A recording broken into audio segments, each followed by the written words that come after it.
Hello friends, welcome back to our channel. This is your question. Friends, Medaram జాతర గురించి దాదాపు అందరికీ తెలిసిందే కదా. ఈ సంవత్సరం మేడారం జాతర అయితే చాలా మంచిగా జరిగింది, మస్తు వైభవంగా జరిగింది.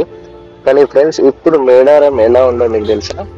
దర్శనానికి ఎంత టైం పడుతుంది, మ్యాక్సిమం లైన్స్ ఉన్నాయా లేదా, లైన్లో నిలబడాల్సి వస్తుందా, ఇలా నేను మీకు ఈరోజు చెబుతున్నాను. కానీ దానికంటే ముందు ప్రస్తుతం మేడారం ఎలా ఉందో నేను మీకు చూపెడతాను, చూడండి.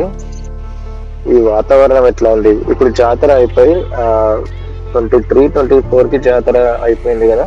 సో 10 days తర్వాత వచ్చాను నేను. ఇక్కడ కూడా మళ్ళీ వస్తున్నారు ఇంకా భక్తులు. కాకపోతే ప్రజెంట్ ఎలా ఉంది ఈ వాతావరణం అనేది నేను చూపిస్తా. నార్మల్ గానైతే మీరు ఇక్కడ అస్సలు ఉండలేరు. కనీసం కూడా మీరు 1 గంట 2 గంటలు ఉండలేని పరిస్థితి.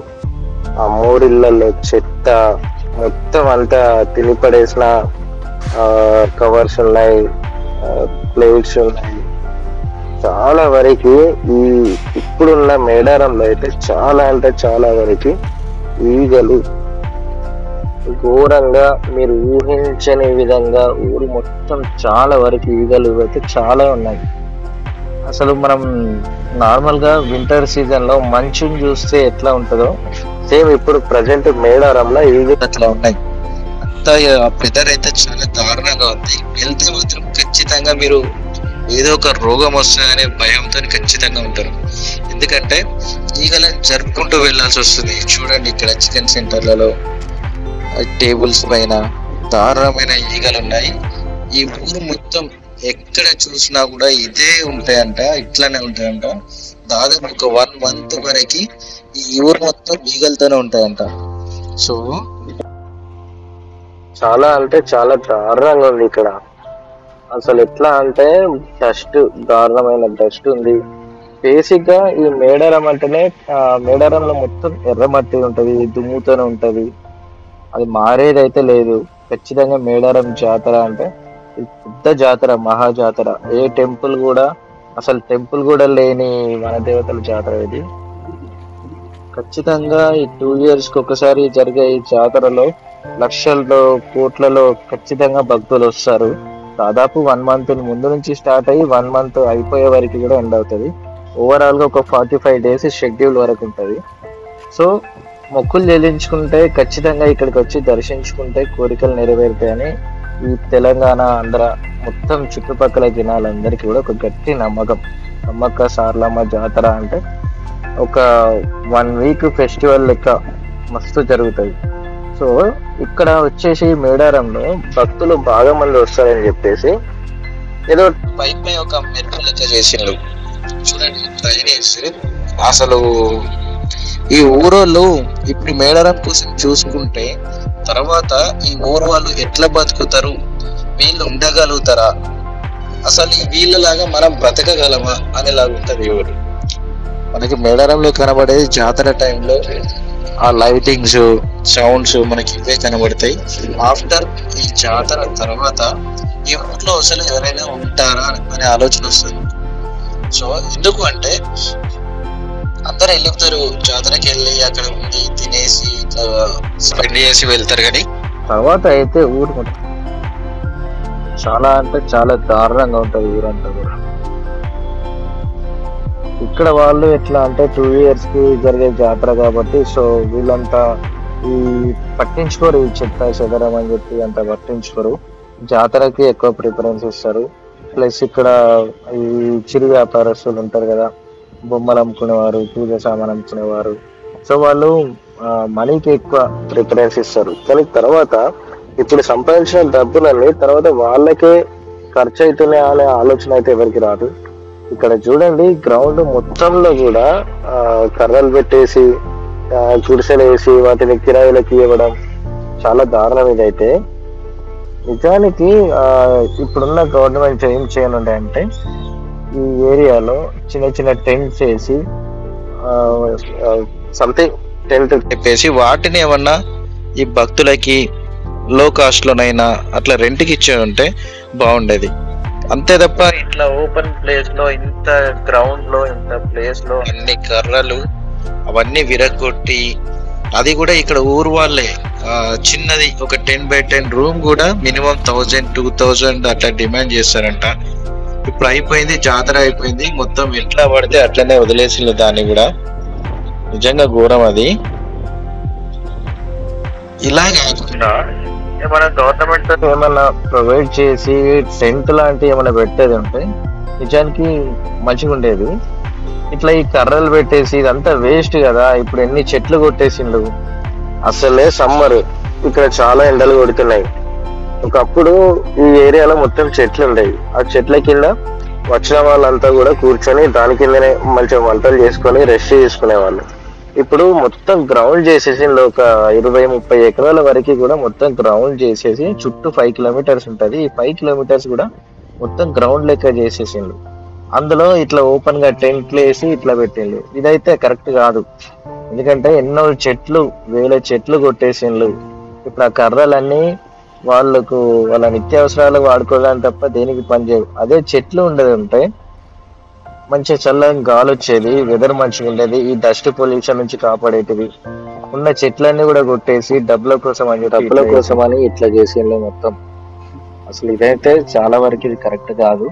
ఎందుకంటే ఒక డబ్బుల కోసం అని ఇన్ని చెట్లు తీసేసి మొత్తం ఓపెన్ ప్లేస్ చేసి అందులో టెంట్స్ వేసి ఈచ్ వన్ ఒక 10x10 రూమ్ అంతా కూడా ఉండదు 1000 రూపీస్ అట్లా డిమాండ్ చేసి, వీళ్ళు ఏంటంటే 2 years కాబట్టి అట్లా డిమాండ్ చేస్తున్నారు. కానీ వీళ్ళకి వచ్చే సంపాదన ఈ పొల్యూషన్ కి, ఈ డస్ట్ కి, ఈ చెట్లు కొట్టేసి రేపు ఎండలో ఉండాలి వీళ్ళకే చాలా కష్టం అవుతుంది. సంపాదన అంతా అటే ఖర్చు అయిపోద్ది.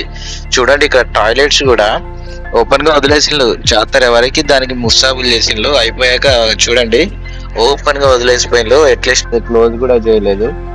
చాలా అంటే చాలా ఘోరంగా ఉంటది ఇక్కడ ఈ టైంలో. అందరికీ తెలిసినంత వరకు మేడారం జాతర సమయానికి మాత్రమే నీట్గా కనబడుతుంది. ఆఫ్టర్ కంప్లీట్ అయిపోయినాక, జాతర అయిపోయిందంటే అది ఇటు పట్టించుకునే నాదుడే ఉన్నాడు.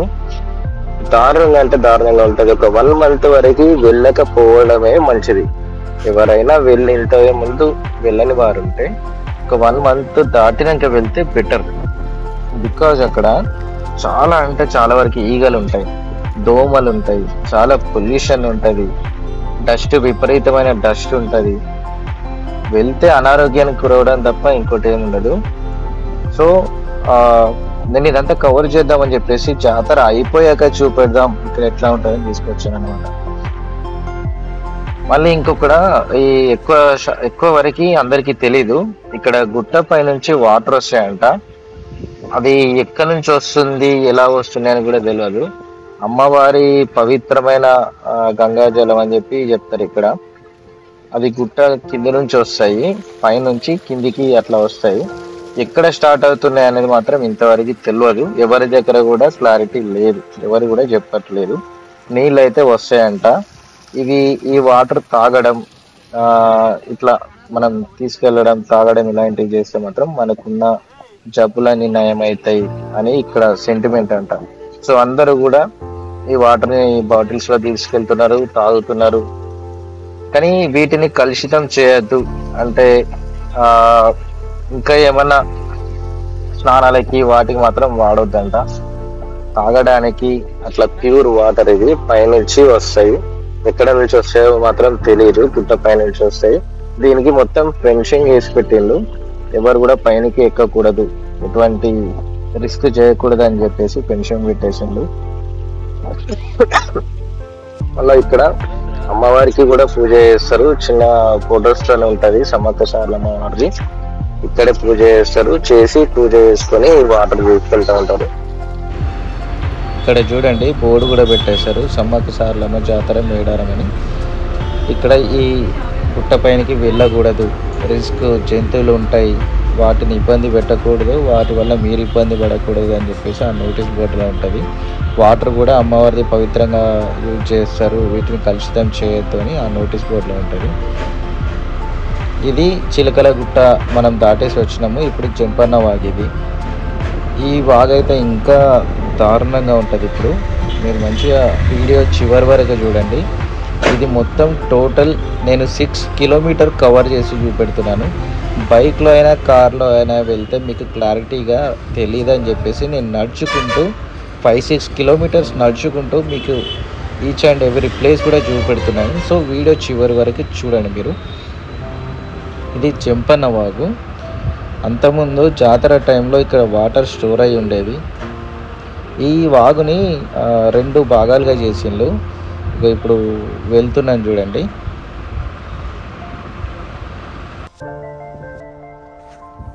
దారుణమైన ఎండ కొడుతుంది ఫ్రెండ్స్. ఇక్కడనైతే చుక్క వాటర్ కూడా దొరకట్లేదు. అదేదో ఎడార్లా తిరిగిన ఫీలింగ్ అయితే ఉంది. చూడండి చుట్టూ ఎక్కడ కూడా ఒక్క చుక్క నీరు కూడా లేవు. కంప్లీట్ ఒక ఎడారి ఫీలింగ్ ఉన్నది ఇక్కడ వాగుకి మధ్యలో ఒక పెద్ద వాగు లెక్క ఉంటుంది. ఈ వాగులో మధ్యలో వరకు ఇట్లా ఇసుకతోని ఒక కట్ట లెక్క కట్టారనమాట. వాటరు ఫ్లో కాకుండా ఒక దగ్గరే ఉండి ఒక స్విమ్మింగ్ పూల్ లెక్క ఉండాలని చెప్పేసి వచ్చిన భక్తులు స్నానాలు చేయాలని చెప్పేసి వాటర్ ఎక్కువసేపు అలా స్టోర్ ఉండడానికి ఒక కట్ట లెక్క చేసిండు. ఇవతల సైడ్ వాటర్ ఉండవు, ఇందులో స్టోర్ అవ్వవు, అవతల సైడే స్టోర్ అవుతాయి. ఇది చూడండి, ఇదంతా వాగుకి వెనకాల సైడ్ ఉంది. అది ఎవరికి ఏర్పడదు, ఎవరికి తెలియదు, ఎవరు చూడలేరు. బికాజ్ ఆ మధ్యలో మాత్రమే కట్ట ఎత్తుగా కడతారు. అక్కడ చూడండి ఇసుక ఉంది కదా, ఆ ఇసుకతోనే చాలా హైట్ వరకు కడతారు. యువతల ఉన్నది ఎవరికి తెలియదు. నిజానికి చెంపన్న వాగు అంటే చాలా పెద్దగా ఉంటుంది. సో ఇక్కడ చూడొచ్చు మీరు, అసలు వాటరే లేవు, వాటర్ అంతా వెళ్ళిపోయినాయి. అసలే సమ్మర్ కదా, అసలు వాటర్ కూడా లేవు.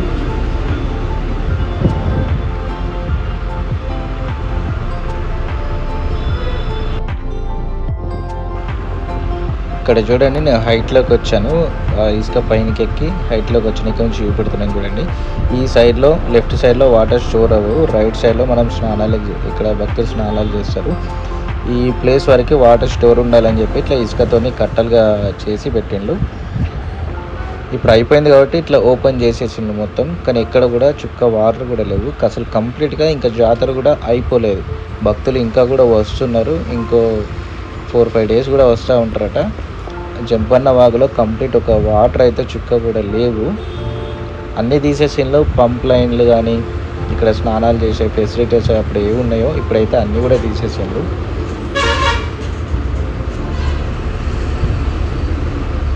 ప్లాస్టిక్ వాడొద్దు, ప్లాస్టిక్ నిషేధం అని చెప్పి ఏదో సంథింగ్ కొటేషన్స్ రాసింది అక్కడ. ఇక్కడ చూడండి, ఎక్కడ చూసినా ప్లాస్టిక్ బాటిల్స్. ఇక్కడ టాయిలెట్స్ అయితే అప్పుడు ఓపెన్ టాయిలెట్స్, ఇప్పుడంతా గలీజ్ ఉండిపోయినాయి. అవి చాలా వరకు కూడా కర్రలు వేస్ట్ చేసిండ్రు.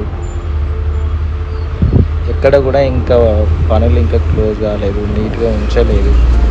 అందరూ యూజ్ చేసుకొని వెళ్ళిపోతారు తప్ప తర్వాత ఊరు వాళ్ళకి ఎంత ప్రాబ్లం అవుద్ది అనేది ఎవరు కూడా ఆలోచించరు. గవర్నమెంట్ కూడా అంత ఫోకస్ చేయదు. ఏంటంటే జాతర టైంలో మొత్తం రెడీగా ఉంది, ఇంకో 1-2 డేస్లో మొత్తం ఫినిష్ అయిపోతుంది అని ఎమ్మెల్యేలు, ఎంపీలు, సీఎంలు, పిఎంలు అందరూ వస్తారని చెప్పి అట్లా మేకప్ చేస్తారు, అంతా ముసాబులు చేస్తారు. కానీ అసలు పరిస్థితి నిజమైన ఎవరైనా ఉంటే పొలిటీషియన్ ఈ టైంలో వచ్చి చూడండి మేడారంని ఎట్లా లైక్ చేస్తారో చూద్దాం. ఇక్కడ చూడండి, అసలు వాటర్లో మొత్తం బురద వాటరు. వచ్చిన వాళ్ళు స్నానాలు చేద్దామంటే కూడా ఇక్కడ వాటర్ లేవు. అసలు కంప్లీట్ వాటరే లేవు. ఏదో సెంటిమెంట్ కోసం ఇక్కడికి వచ్చి ఇట్లా చెంపన్న వాగులో స్నానం చేయాలని ఒక సెంటిమెంట్ కోసం అందరైతే భక్తులు వచ్చి ఇక్కడున్న వాటర్తోని నీళ్లు చల్లుకొని పోవడము, ఇట్లా కడుక్కొని పోవడము, కాళ్ళు చేతులు కడగడము ఇలా చేస్తున్నారు తప్ప స్నానం చేయడానికి అయితే వాటర్ లేవు. కంప్లీట్గా వాటర్ అయిపోయినాయి. ఇంకొక 1 వీక్ వరకు వాటర్ స్టోర్ ఉండేటట్టు చేసుంటే అయిపోయేదేమో. అందరూ షాప్స్ కూడా క్లోజ్ చేసిండ్రు. ఇదిగో చూడండి, దాహం చాలా వేస్తే ఇక్కడ స్ప్రైట్ తీసుకున్నా. మనం బేసిక్గా బయట తీసుకున్న స్ప్రైట్ 40 రూపీస్, 30-35-40 ఉంటుంది. ఇక్కడ తీసుకుంటే 60-65 అంట. Too much cost. అది మనం అడిగితే ఏమంటారు, మాకు ఎప్పటికీ ఉంటుందా ఈ జాతర టైంలో ఇట్లా మేము అమ్ముకుంటాం, మాకు మాత్రం ఉండద్దా అని చెప్పి. నిజానికి వాళ్ళని కూడా మనం ఏం అనలేము. ఇక్కడ మెయిన్ థింగ్ ఏంటంటే బాగా అంటే బాగా కమర్షియల్. ఒక గుంట ప్లేస్ లీజీ తీసుకుంటే 45 డేస్కి 60,000 అంట. మరీ టూ మచ్. అది ఊరు వాళ్ళు డిమాండ్ చేస్తున్నారు అట్లా. ఎవరైనా వచ్చి ఇక్కడ షాప్ లాగా పెట్టుకోవచ్చు, టెండర్ వేస్తారు, మనం షాప్ పెట్టుకోవచ్చు. ఈ 45 days 2 months నడిపించుకోవచ్చు. బిఫోర్ 1 month ఆఫ్టర్ 1 month నడిపించుకోవచ్చు. దానికి గాను ఒక మంత్కి గజం లెక్క కానీ గుంట లెక్క కానీ ఇట్లా ఉంటాయంట. ఒక మంత్కి ఈ గుంట ప్లేస్కి 60,000, 1 lakh, అబోవ్ 50,000, మినిమం అబోవ్ 50,000 ఉంటాయంట. మరి టూ మచ్ అది. సో దానికోసం అని చెప్పి వీళ్ళు మొత్తం అన్ని ఏ ఐటమ్ అయినా కూడా ఎక్స్ట్రా ఛార్జెస్ చేస్తున్నారు. ఈవెన్ ఒక టూత్ పేస్ట్ తీసుకున్న 10 rupees, 20 rupeesకి. ఒక 1 liter వాటర్ తీసుకుంటే 35 rupees. 1 liter కూల్ డ్రింక్ తీసుకుంటే మినిమం 40, 60, 100 ఇట్లా టూ మచ్ కాస్ట్. ఇక మందుకు వచ్చేసి ఇక్కడున్న ఏ షాప్లో అయినా కూడా వాళ్ళు మందు అమ్ముతున్నారు. అది కూడా టూ మచ్ కాస్ట్. 180, బియర్ 300 అట్లా. ఇంకా ఇక్కడ నాన్ వెజ్ మేకల విషయానికి వస్తే కేజీస్ లెక్క అమ్ముతారంట. బేసిక్గా మన దగ్గర 600, 700 ఉంటాయి, ఇక్కడ 1300. లైవ్ అయితే 600 kg. Too much. ప్రతి ఒక్కటి కూడా హై కాస్ట్ ఉంటాయి. జాతర అయితే అయిపోయింది ఆల్మోస్ట్. షాప్స్ అన్నీ కూడా క్లోజ్ అయినాయి. ఇక లాస్ వచ్చిందా లాభం వచ్చిందా వాళ్ళకి తెలుసు, కానీ ఎక్కడ వాళ్ళు అక్కడైతే ఇక్కడ అంతా ప్లాస్టిక్ ఐటమ్స్, ఫుడ్ ఐటమ్స్, చెత్త చెదరం పడేసి అయితే వీళ్ళు మరీ కేర్లెస్గా చేసిండ్రు. ఇక వాళ్ళని అడిగితే అంటున్నారు కదా, మున్సిపాలిటీ వాళ్ళకి ఊరు వాళ్ళకి మేము ట్యాక్స్ పే చేసినాం, ఛార్జెస్కి ఇచ్చాము, సో వాళ్ళు చూసుకుంటారు, మాకు సంబంధం లేదు, మేము వెళ్ళిపోతున్నాం అని చెప్పారు ఇంతకుముందు. ఇక్కడ ఉన్న మున్సిపాలిటీ వాళ్ళు అయితే పైన చెత్త తీసేసి ఏదైతే రోడ్ సైడ్లో కనబడుతుందో ఆ చెత్త తీసేసి బ్లీచింగ్ పౌడర్ వేసేసి వెళ్ళిపోయిండు. ఇక్కడ చూడండి ఎంత గలీజ్గా ఉందో. ఇక్కడ ఈ చికెన్ సెంటర్లలో, షాప్స్లలో చాలా అంటే చాలా గలీజ్గా ఉంది. చూసారు కదా ఫ్రెండ్స్, ఇప్పుడు నేను చూపించింది అయితే మేడారం స్టార్టింగ్ చిలకలగుట్ట నుంచి, జంపన్న వాగు నుంచి, రెడ్డిగూడెం నుంచి ఇట్లా టోటల్ సరౌండింగ్ ఒక 6 kilometers, యావరేజ్ ఒక 5 kilometers ఉంటుంది. అదంతా కూడా నేను బై వాక్లో మీకు చూపించాను. వెహికల్స్లో చూపిస్తే మీకు అర్థం కాదని చెప్పి బై వాక్లో ఈచ్ అండ్ ఎవ్రీ ప్లేస్ కూడా మీకు చూపించాను. ఇప్పుడు టెంపుల్ లోపలికి వెళ్తున్నాను. ఇక్కడ ఈరోజు సండే. ఇక్కడ భక్తులు అయితే వచ్చారు. మినిమం ఒక 40% వరకు భక్తులు అయితే చాలా వచ్చారు. లైన్లు కట్టడం, క్యూ లైన్ లాంటివి ఏం లేవు, డైరెక్ట్ వెళ్ళొచ్చు. కొంచెం టైం పడుద్ది. బేసిక్గా జాతర టైంలో ఈ లైన్స్ అన్నీ కూడా మనం నిలబడి వెళ్ళాలి. మినిమం దర్శనం చేసుకోవాలంటే 2, 3, 4 hours పడుతుంది. ఈవినింగ్ 6కి వెళ్తే నైట్ 10 అలా అంత టైం పట్టేది. ఇప్పుడు ఆల్మోస్ట్ అందరూ భక్తులు వెళ్ళిపోయిండ్రు. ఇది లాస్ట్ వీక్ కాబట్టి ఇక్కడికి ఈరోజు సండే అని చెప్పేసి భక్తులు అయితే వచ్చారు, బాగానే మంది ఉన్నారు. ఇక ఎంట్రెన్స్, ఇదైతే ఎంట్రెన్స్, మెయిన్ ఎంట్రెన్స్. మనం జాతర టైంలో వచ్చినట్లయితే ఎంట్రెన్స్ మనకు తగలదు, సైడ్ల నుంచి వెళ్ళిపోతాము, ఎంట్రెన్స్ నుంచి వెళ్ళము.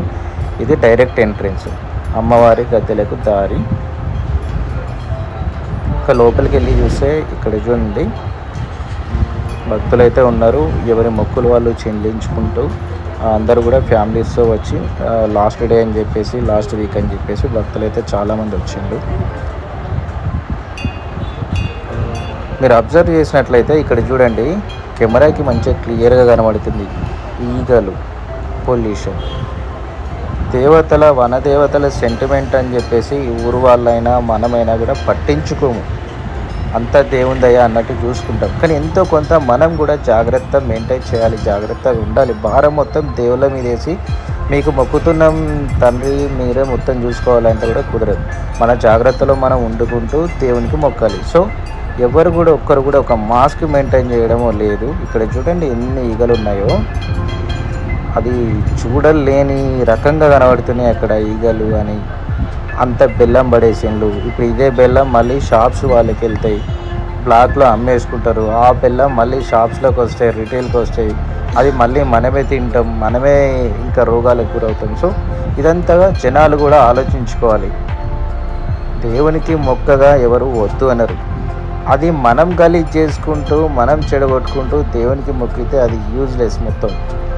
సో ఎవరు కూడా ఒక ప్రికాషన్స్ లేవు, ఎవ్వరు కూడా మాస్క్ కానీ ఎవ్వరు ఒక్కరు కూడా పెట్టుకోలేదు అసలు. అందరూ కూడా ఓపెన్గా ఉండిపోయిండ్రు. క్యాజువల్ వచ్చారు, దర్శనం చేసుకున్నారు, వెళ్ళిపోయిండ్రు. ఇక్కడంతా ఈ పరిస్థితి ఏంటి, అసలు ఏంటి అని ఎవ్వరు కూడా ఆలోచించట్లేదు. కానీ దారుణమైన పరిస్థితులు ఉన్నాయి ఇప్పుడు మేడారంలో.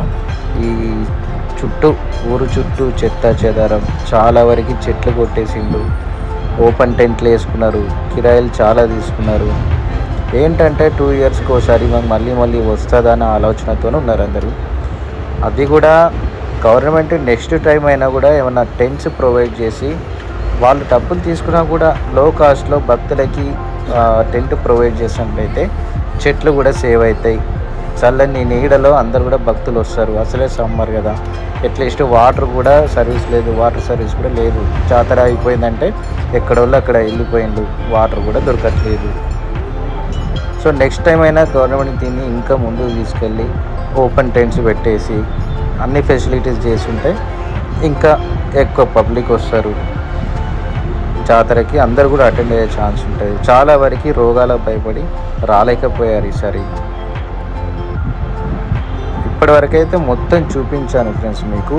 ప్రతి ఒక్క ప్లేస్కి వెళ్ళి అన్నీ తిరిగి నేను కూడా చూపించాను. వీడియోని కంప్లీట్గా చివరి వరకు చూడండి మీరు కూడా. ఈ వీడియో మీకు నచ్చినట్లయితే నా వీడియోస్ని లైక్ చేయండి. నా ఛానల్ని సబ్స్క్రైబ్ చేసుకునే వాళ్ళు ఉంటే ఖచ్చితంగా సబ్స్క్రైబ్ చేసుకోండి. మరిన్ని ఇలాంటి కొత్త న్యూస్తో, కొత్త కంటెంట్తో మళ్ళీ మీ ముందు కలుస్తాం. ఇంతవరకు సైనింగ్ ఆఫ్ టుడే.